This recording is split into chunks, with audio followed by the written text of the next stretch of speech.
je m'appelle Alain. Il y a quelques mois, j'ai fait semblant d'être complètement ruiné pour tester mes 3 enfants, pour savoir si, au fond, leur amour était sincère. Leur réaction a été si brutale, si froide, qu'elle a suffi à briser le cœur d'un père qui avait tout sacrifié pour eux. J'ai compris ce jour-là que j'étais seul. Complètement seul. Qu'auriez-vous fait à ma place? Écoutez mon histoire jusqu'au bout, et dites-le moi, qu'auriez-vous fait? Dites-moi aussi de quelle ville vous m'écoutez. J'ai besoin de savoir que je ne suis pas le seul à vivre ça. Si vous voulez entendre d'autres histoires comme la mienne, des histoires de dignité retrouvée, alors abonnez-vous à cette chaîne. J'ai convoqué tout le monde dans la vieille maison familiale, celle que j'ai bâtie de mes propres mains, brique par brique, il y a plus de 40 ans. Je les ai fait asseoir dans le salon, sur le canapé un peu usé, où leur mère, Hélène, aimait tant lire le soir. L'odeur du bois ciré et des vieux livres flottait dans l'air, un parfum de souvenirs heureux, qui, ce jour-là, me semblait presque ironique. Mathieu, l'aîné, avait son air sérieux, déjà impatient. Sophie, ma fille, regardait son téléphone, à peine présente. Et Luc, le Benjamin, jetait des regards nerveux à sa femme, assise à côté de lui comme un juge. Ils attendaient, sans doute pour que je leur annonce une bonne nouvelle, un héritage anticipé, qui sait. Le silence était lourd, pesant, et je sentais mon cœur battre à grands coups dans ma poitrine. J'ai pris une grande inspiration. J'ai baissé la tête pour jouer la comédie de la honte, et je me suis lancé. Mes enfants, je vous ai réunis parce que j'ai une terrible nouvelle. J'ai tout perdu. Les mots sont sortis de ma bouche avec un tremblement, que je n'ai même pas eu besoin de feindre. J'ai vu leur visage changer instantanément. La surprise, puis l'inquiétude, mais pas celle que j'espérais. Mathieu a été le premier à réagir, avec ce pragmatisme glacial qui le caractérise. Comment as-tu pu être si irresponsable, papa? On a nos propres familles, des crédits sur le dos. On ne peut pas te prendre en charge en plus. Il n'a même pas attendu ma réponse avant d'ajouter, en regardant le plafond comme s'il calculait déjà le coût. Peut-être qu'on devrait chercher une place dans une maison de retraite publique? Une maison de retraite. Pour lui, j'étais déjà un problème à régler, un colis à expédier. Le coup de poignard de Mathieu me faisait encore mal quand Sophie a pris la parole. Pas pour me réconforter, non. Son inquiétude était d'une toute autre nature. Sa voix, habituellement si douce, était devenue pointue, presque agressive. Attends, et l'héritage alors? Tu nous as toujours dit que tu mettais de côté pour nous, pour plus tard. Tout est vraiment parti? Dans ses yeux, je n'ai vu aucune compassion pour son père, juste la déception avide d'une personne qui vient de voir un billet de loterie gagnant lui passer sous le nez. Elle ne pleurait pas son père en détresse, elle pleurait l'argent perdu. Pour elle, j'étais un coffre-fort qu'on venait de trouver vide. Ce regard-là, je crois que je ne l'oublierai jamais. C'était pire qu'une gifle, c'était la preuve que ma valeur à ses yeux n'était que financière. Puis ce fut le tour de Luc, mon petit dernier, celui que j'avais le plus protégé. Il n'a même pas osé me regarder dans les yeux. Sa femme lui a lancé un regard désapprobateur, un simple mouvement de tête qui a scellé mon sort. Il a marmonné, en tortillant ses mains. Papa, ma femme et moi. On ne pourra tout simplement pas. On a trop de dépenses en ce moment, tu comprends. Il n'a même pas eu le courage de prononcer une phrase complète. C'était fini. Les 3 réponses, en moins de 5 minutes, avaient dressé un mur de glace entre eux et moi. Je les ai regardés, l'un après l'autre, sans rien dire.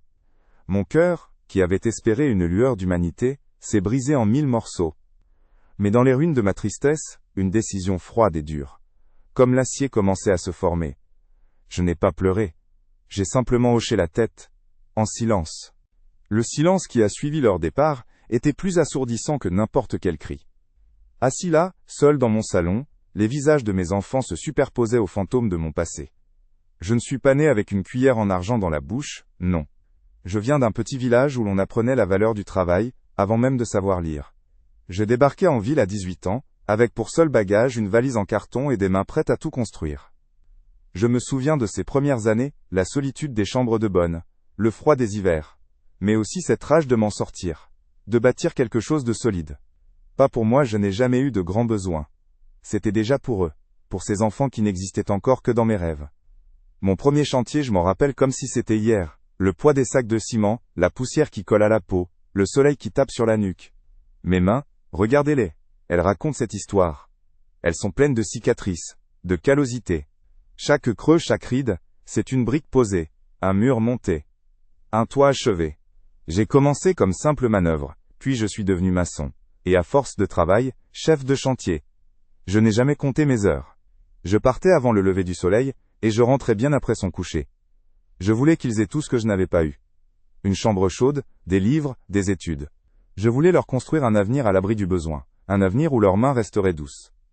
Et puis, il y a eu Hélène. Je l'ai rencontrée à une fête de quartier. Elle était lumineuse. Quand elle m'a souri, j'ai eu l'impression que le soleil se levait juste pour moi. Avec elle, la vie a pris des couleurs. Elle était mon encre, ma boussole.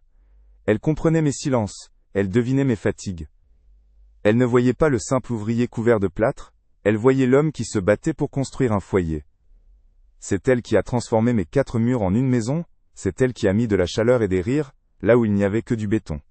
Notre amour était simple, solide, comme les fondations que je creusais chaque jour.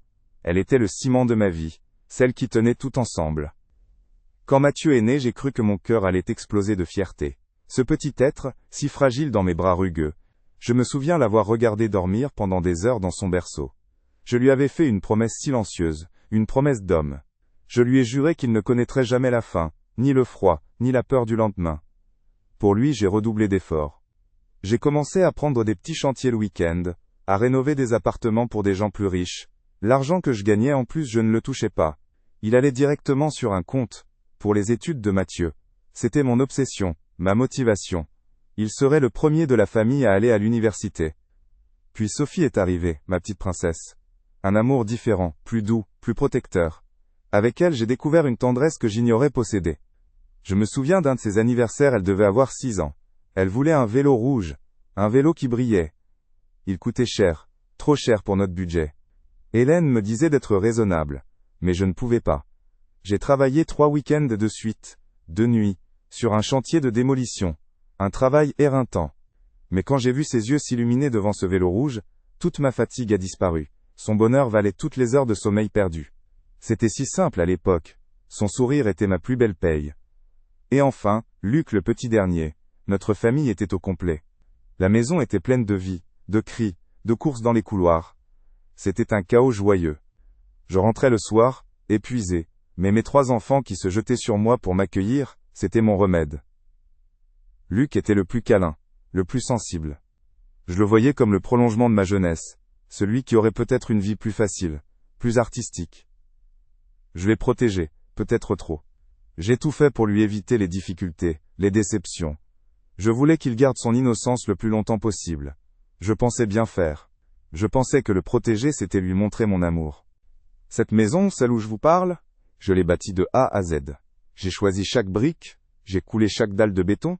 Le week-end, au lieu d'aller à la pêche comme mes collègues, j'étais là, sur mon terrain, à monter les murs.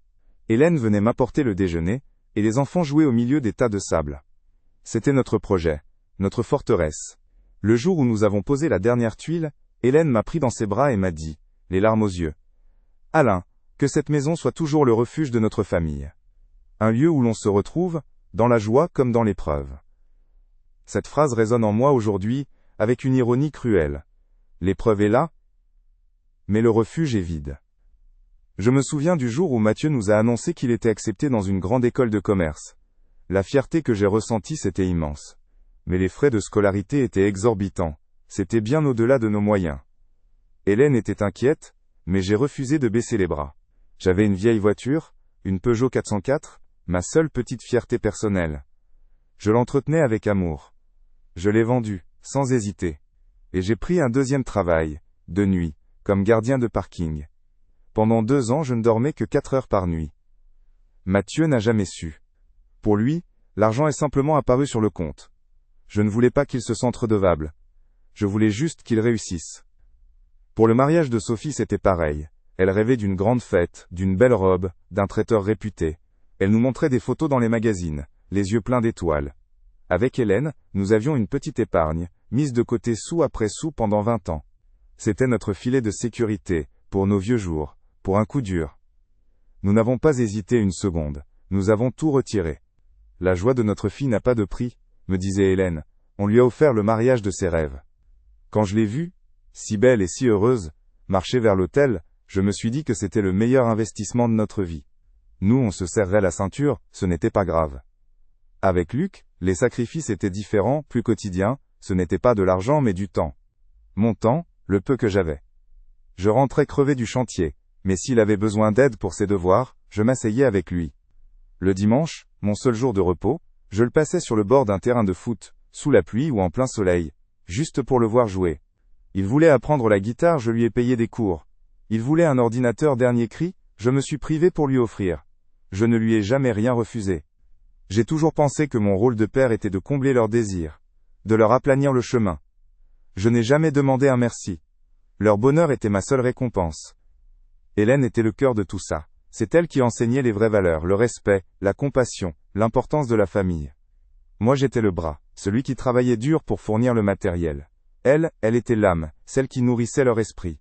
Elle organisait les fêtes d'anniversaire. Elle se souvenait des petites choses importantes. Elle savait trouver les mots, pour apaiser les disputes, pour consoler les chagrins. Sans elle, je n'étais qu'un bourreau de travail. C'est elle qui a fait de nous une famille unie. Elle disait toujours, l'argent ça va, ça vient. Mais l'amour qu'on se porte, c'est la seule vraie richesse. Je me demande ce qu'elle dirait aujourd'hui si elle voyait ce que nous sommes devenus. Et puis la maladie l'a emporté. Ce fut la plus grande épreuve de ma vie. Perdre Hélène, c'était comme perdre ma moitié et ma lumière. Le jour de son enterrement, mes 3 enfants se sont serrés contre moi. Nous étions unis dans la douleur. J'ai cru que ce drame allait nous souder à jamais. J'ai dû apprendre à vivre sans elle, à gérer la maison seule, à maintenir le lien. J'ai essayé de continuer ces traditions, les repas du dimanche, les réunions de famille, mais le cœur n'y était plus. La maison semblait soudain trop grande, trop silencieuse. C'est à ce moment-là, je crois, que les premières fissures sont apparues. Si discrètes, que je ne les ai pas vues tout de suite. Les années ont passé. Les enfants ont fait leur vie, ce qui est normal. Ils se sont mariés, ont eu leurs propres enfants. Au début, les visites étaient fréquentes. Puis, elles se sont espacées. Les coups de téléphone se sont fait plus rares, plus courts. On est débordé, papa. On a beaucoup de travail. Les enfants sont malades. Les excuses étaient toujours valables, toujours légitimes. Mais petit à petit, je suis passé du statut de père à celui d'obligation. Mes anniversaires, qu'Hélène célébrait comme des fêtes nationales, sont devenus un simple appel téléphonique, parfois même un SMS envoyé à la hâte. Je sentais que je devenais un poids, un devoir à accomplir. L'arrivée de leur conjoint a accéléré les choses. Je voyais bien le regard de la femme de Mathieu quand elle venait ici, un regard qui jugeait mes vieux meubles, ma façon de vivre. Elle me trouvait d'un autre temps. Le mari de Sophie, lui, ne manquait jamais une occasion de me demander, sur le ton de la plaisanterie, quand est-ce que je comptais vendre ce grand appartement si difficile à entretenir. Quant à la femme de Luc, elle instaurait une distance polie mais infranchissable. Je sentais que pour eux, je n'étais que le père de leur conjoint. Un vestige du passé dont il faudrait bien s'occuper un jour. Et mes enfants, par amour ou par faiblesse, se laissaient influencer. J'ai commencé à me sentir invisible dans ma propre famille. Lors des repas de Noël, on me plaçait au bout de la table, là où les conversations s'éteignent. On ne me demandait plus mon avis. On parlait de vacances, de projets auxquels je n'étais jamais inclus. On disait à mes petits-enfants, « Laisse papy tranquille, il est fatigué », alors que je ne rêvais que de jouer avec eux. J'étais devenu un meuble, une présence familière mais à laquelle on ne prête plus attention. C'est cette lente agonie, cette disparition silencieuse, qui m'a poussé à faire ce test. Je devais savoir. Je devais savoir si, sous la cendre de l'indifférence, il restait encore une braise d'amour. Et me voilà, de retour dans ce salon. Les fantômes de ces souvenirs heureux rendent le présent encore plus glacial. Chaque sacrifice, chaque heure de travail, chaque geste d'amour que je viens de me remémorer se heurte au mur de leur réponse. Une maison de retraite. Et l'héritage ? Point. On ne peut pas. Ces mots tournent en boucle dans ma tête. Ils n'ont pas seulement refusé de m'aider. Ils ont renié toute notre histoire. Ils ont effacé d'un revers de main la vie que j'ai passée à les aimer, à les construire. La tristesse est immense, bien sûr. Mais sous la tristesse, quelque chose d'autre est en train de naître. Une froideur que je ne me connaissais pas. Une résolution. Ils m'ont montré qui ils étaient vraiment. À mon tour de leur montrer qui je suis devenu. Le silence qui a suivi leur départ était plus assourdissant que n'importe quel cri. Assis là, seul dans mon salon, les visages de mes enfants se superposaient aux fantômes de mon passé. Je ne suis pas né avec une cuillère en argent dans la bouche, non. Je viens d'un petit village où l'on apprenait la valeur du travail avant même de savoir lire. J'ai débarqué en ville à 18 ans, avec pour seul bagage une valise en carton et des mains prêtes à tout construire. Je me souviens de ces premières années, la solitude des chambres de bonne, le froid des hivers, mais aussi cette rage de m'en sortir, de bâtir quelque chose de solide. Pas pour moi, je n'ai jamais eu de grands besoins. C'était déjà pour eux, pour ces enfants qui n'existaient encore que dans mes rêves. Cette trahison, elle ne s'est pas faite en un jour. Non, ce serait trop simple. Elle a été lente, insidieuse, comme une maladie qui s'installe sans qu'on y prenne garde. Après la mort d'Hélène, nous étions soudés par le chagrin. Ou du moins, je le croyais. Mais une fois le deuil passé, les fissures ont commencé à apparaître. Les traditionnels repas du dimanche, qu'Hélène considérait comme sacrés, ont été les premiers à en pâtir. Au début, c'était Mathieu. Un appel de dernière minute. Papa, désolé, j'ai un dossier urgent à boucler pour le travail. Je comprenais. Son travail a toujours été sa priorité.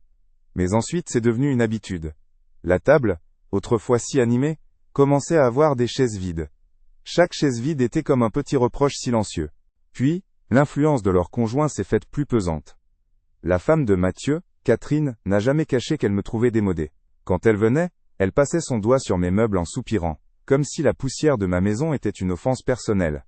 Elle parlait de leurs amis qui plaçaient leurs parents dans des résidences-services pour seniors, des endroits modernes, propres, où ils ne dérangent personne.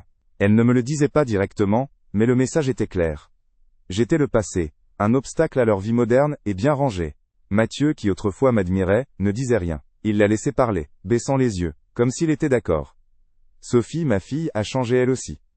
Son mari, un homme d'affaires qui ne jurait que par le statut social, a commencé à lui mettre des idées en tête. Les visites se sont faites plus rares, et toujours avec un objectif. Papa, tu ne penses pas que cette maison est trop grande pour toi maintenant? L'entretien doit te coûter une fortune. Il ne s'inquiétait pas de ma fatigue, non, il calculait déjà la valeur du terrain. Sophie, qui aimait tant cette maison, se mettait à hocher la tête. Il a raison, papa. C'est beaucoup de travail. J'ai vu l'amour pour ce lieu, notre refuge, être remplacé dans ses yeux par des chiffres. Avec Luc, c'était différent, plus subtil. Sa femme, Isabelle, est une femme douce en apparence, mais possessive. Elle l'a lentement coupé de nous. Avant, Luc m'appelait tous les 2 jours. Après son mariage, les appels se sont espacés. Quand je l'avais au téléphone, j'entendais Isabelle chuchoter en arrière-plan. Les conversations devenaient courtes, gênées. Ils ne se confiaient plus. Elle avait construit une bulle autour de leur couple, et j'étais à l'extérieur. Je suis passé de son confident à une simple obligation familiale, un appel à passer une fois par semaine pour avoir la conscience tranquille. J'ai perdu mon fils bien avant de le savoir. Mon 70e anniversaire a été un tournant. Hélène aurait organisé une grande fête dans le jardin. Avec toute la famille, les amis, les voisins. Eux, ils m'ont emmené dans un restaurant chic et froid, un de ces endroits où les portions sont minuscules et les prix astronomiques. Je me sentais déguisé dans mon costume du dimanche. Pendant tout le repas, ils ont parlé de leur crédit, de leurs vacances, de leurs promotions. Ils ne m'ont posé aucune question. J'étais l'invité d'honneur de mon propre anniversaire, mais je n'étais qu'un prétexte à leur réunion. J'ai souri, j'ai remercié, mais à l'intérieur j'avais le cœur gelé. J'étais seul au milieu de ma propre famille. Et les petits-enfants? C'est peut-être ça qui m'a fait le plus mal. Quand ils étaient petits, ils adoraient venir ici. Ils couraient dans le jardin, je leur construisais des cabanes. Ils me racontaient leurs secrets. Puis, ils ont grandi, et les excuses ont commencé. Papy, Léo ne peut pas venir, il a un match de foot. Papy, Chloé, a un cours de poney. Leurs agendas sont devenus plus importants que leur grand-père. Je sais bien que ce n'était pas de leur faute. C'étaient les mots de leurs parents. On leur apprenait doucement mais sûrement, que le temps passé avec moi était du temps perdu. Du temps qui pouvait être mieux utilisé. Le coup de grâce a été un Noël il y a 2 ans. D'habitude le repas se faisait ici. Mais cette année-là, Sophie a insisté pour le faire chez elle. C'est plus simple, papa, tu n'auras rien à préparer. J'ai compris en arrivant. La place à la tête de la table, la mienne depuis toujours, était occupée par son beau-père. On m'a installé sur le côté, entre 2 petits-enfants absorbés par leur tablette. Les conversations fusaient au-dessus de ma tête. On parlait de gens que je ne connaissais pas, de projets dont je ne faisais pas partie. J'étais là, physiquement, mais j'étais devenu invisible. Un fantôme assis à la table de Noël. Un jour j'ai eu besoin d'aide. Une vieille armoire normande, un héritage de mes parents menaçait de tomber. Je ne pouvais pas la redresser seul. J'ai appelé Mathieu. Papa, je ne peux pas risquer de me faire mal au dos. J'ai une réunion importante demain. Appelle un déménageur, je te rembourserai. Il n'a même pas pensé à venir. Il a pensé à l'argent. J'ai appelé Luc. Je suis tombé sur son répondeur. Il ne m'a jamais rappelé. J'ai fini par payer un jeune du quartier pour m'aider. Il a fait ça en 10 minutes. Ce n'était rien, un petit service. Mais le refus de mes fils, ce silence, C'était tout. C'était la preuve que je ne pouvais plus compter sur eux. Les questions sur mon argent sont devenues plus fréquentes, plus directes. Ce n'était plus de la simple curiosité. C'était de l'inquiétude, mais pas pour moi. Pour eux. Dis papa, tu as bien une bonne mutuelle, n'est-ce pas? Me demandait Sophie. Tes placements, ils sont sécurisés? Tu ne fais pas de folie? S'inquiétait Mathieu. Il ne me demandait pas si j'étais heureux, si je me sentais seul. Ils faisaient l'inventaire. Ils évaluaient le risque que je représentais. J'étais devenu une ligne dans leur budget, une dépense potentielle à anticiper.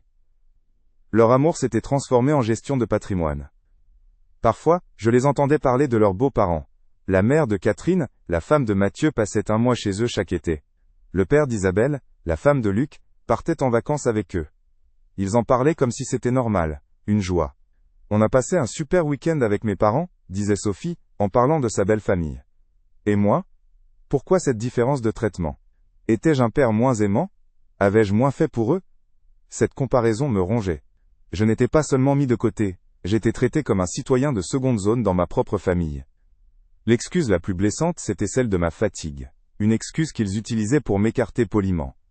On ne va pas passer chez papy, il doit être fatigué. Laisse ton grand-père tranquille, il a besoin de se reposer. Il me décrétait fatigué, fini, alors que j'avais encore tant d'énergie, tant d'amour à donner.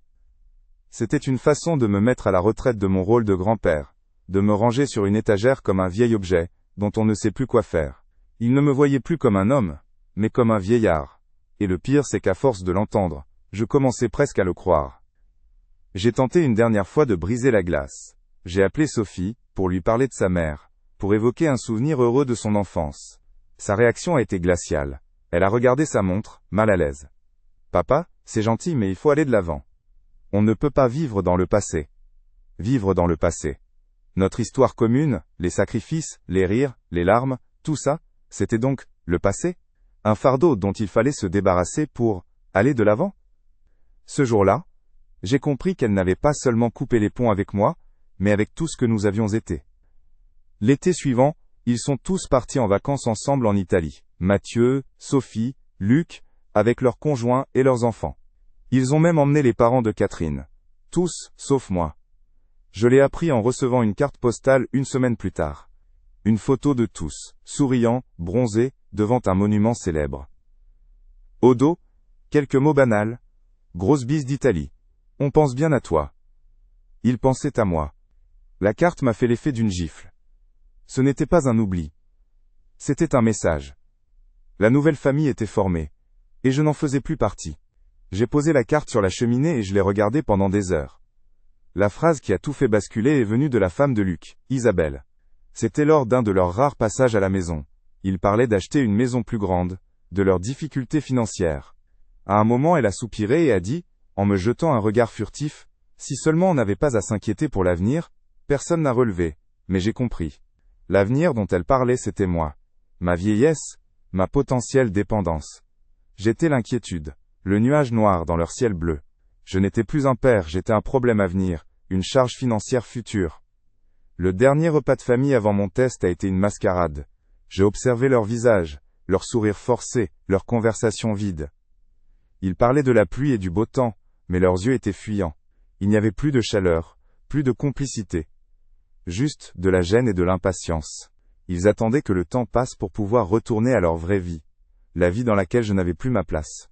En les regardant, j'ai ressenti une immense solitude, mais aussi une étrange paix. La paix de celui qui voit enfin la vérité, aussi laide soit-elle. Je n'avais plus de doute, seulement des certitudes. C'est ce soir-là, seul dans le silence de ma grande maison, que l'idée m'est venue. Ce n'était pas une idée née de la colère ou d'un désir de vengeance. Non, c'était plus profond. C'était un besoin de savoir, une dernière fois. De leur tendre un miroir pour qu'ils voient leur propre reflet. Je devais avoir une réponse définitive à la question qui me hantait. Suis-je encore leur père, ou ne suis-je plus qu'un fardeau? Je voulais entendre de leur propre bouche, la confirmation de ce que mon cœur savait déjà. Je devais savoir jusqu'où irait leur indifférence. J'ai regardé une vieille photo d'Hélène et moi le jour de notre mariage. Nous étions si jeunes, si pleins d'espoir. J'ai senti les larmes me monter aux yeux, des larmes que je n'avais pas versées depuis son enterrement. Je lui ai parlé à voix basse, comme si elle pouvait m'entendre. Pardonne-moi, mon amour. Pardonne-moi de ne pas avoir su leur transmettre ce que tu m'as appris. Ou peut-être que je n'ai rien à me pardonner. Peut-être qu'on ne peut pas donner un cœur à ceux qui n'en veulent pas. À cet instant, ma décision était prise. Le test aurait lieu. Et je savais, au fond de moi, qu'ils allaient échouer. Après leur départ, un silence de mort s'est installé dans la maison. Un silence si lourd qu'il semblait écraser les murs que j'avais moi-même montés. Je suis resté assis longtemps sur ce canapé, le regard vide. La douleur était là, vive, comme une plaie ouverte.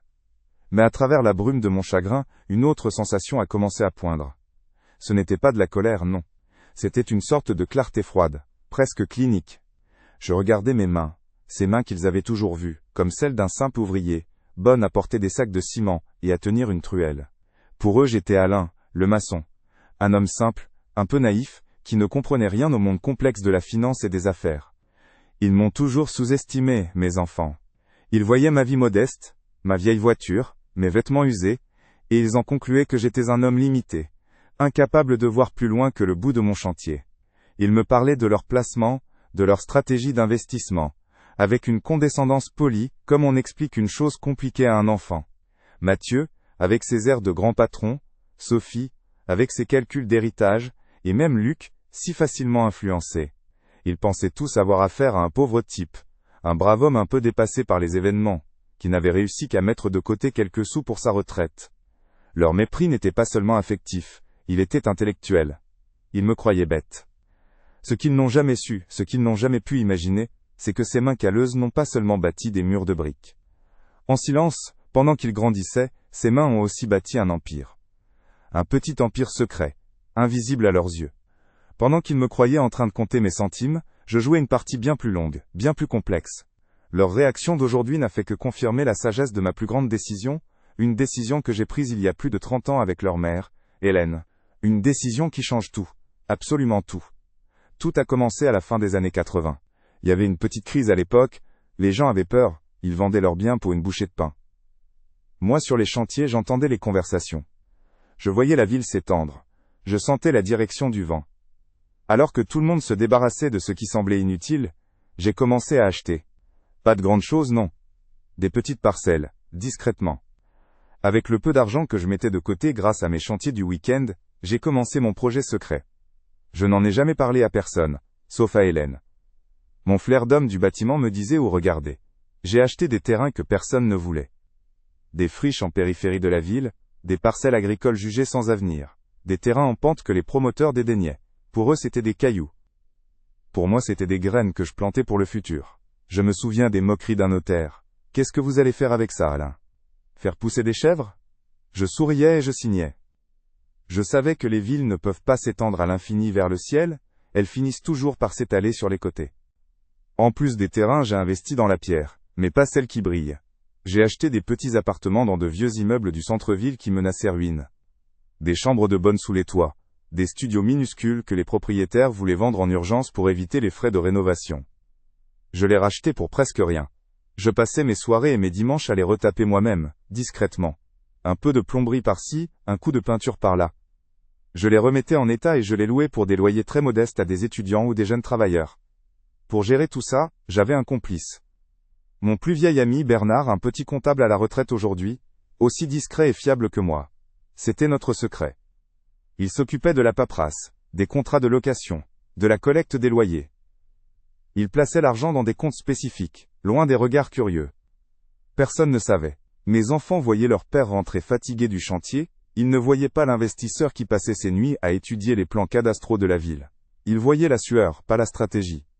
Et la raison de ce secret, la voilà. C'était un pacte entre Hélène et moi. Un soir, alors que nous regardions nos enfants jouer, elle m'a dit des mots que je n'oublierai jamais. Alain, si un jour on n'a plus d'argent, ne leur donnons jamais facilement. L'argent facile, ça ne rend pas les gens heureux. Ça les abîme. Ça leur enlève la fierté de construire quelque chose par eux-mêmes. Elle avait tellement raison. Elle avait vu des familles se déchirer pour des héritages. Des enfants devenir paresseux et arrogants, parce qu'ils n'avaient jamais eu à se battre pour quoi que ce soit. Notre fortune cachée n'a jamais été conçue pour le luxe ou pour leur offrir une vie facile. C'était notre filet de sécurité ultime. Un rempart contre les vrais coups durs de la vie. Hélène disait, cet argent, c'est pour les protéger, pas pour les gâter.